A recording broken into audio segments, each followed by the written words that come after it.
नवापूर तालुक्यात स्थानिक गुन्हे शाखेची धडाकेबाज कारवाई। 26 लाखांचा विदेशी मद्यसाठा जप्त, एक आरोपी ताब्यात। नंदुरबार स्थानिक गुन्हे शाखेने नवापूर तालुक्यात मोठी कारवाई करत अवैधरित्या वाहतूक होत असलेला लाखो रुपयाचा विदेशी मद्यसाठा जप्त केला आहे। नवापूर तालुक्यातील कोठडा ते धनराट रोडवरील सुळी फाट्याजवळ ही कारवाई करण्यात आली असून या प्रकरणात एका आरोपीला ताब्यात घेण्यात आले।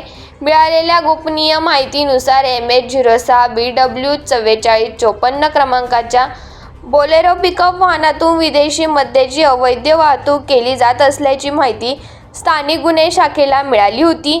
त्यानुसार पोलिसांनी सुळी फाटा परिसरात सापळा रचून संबंधित वाहन अडवले।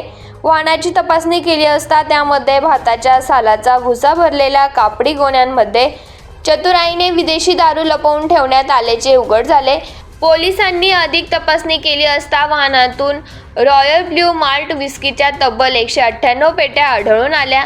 या कारवाईत विदेशी मद्यसाठा व बोलेरो पिकअप वाहनासह एकूण 26,08,00,000 रुपयांचा मुद्देमाल जप्त करण्यात आला।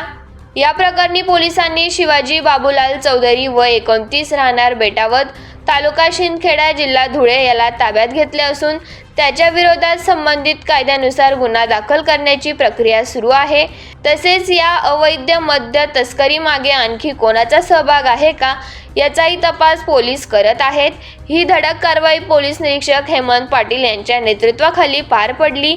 या पथकात पोलीस उपनिरीक्षक मुकेश पवार, पोलीस उपनिरीक्षक विकास गुंजाळ, पोलीस हवालदार जितेंद्र तांबोळी 178, बापू बागुल 962, जितेंद्र तोरवाने 1133 आणि नितीन गांगुर्डे 1161 यांनी सक्रिय सहभाग घेतला।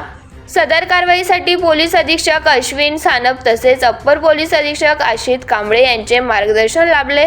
स्थानिक गुन्हे शाखेच्या या कारवाईमुळे नवापूर तालुक्यात अवैध मद्य वाहतूक करण्यामध्ये मोठी खळबळ उडाली असून पोलिसांच्या सतर्कतेचे नागरिकांकडून कौतुक होत आहे।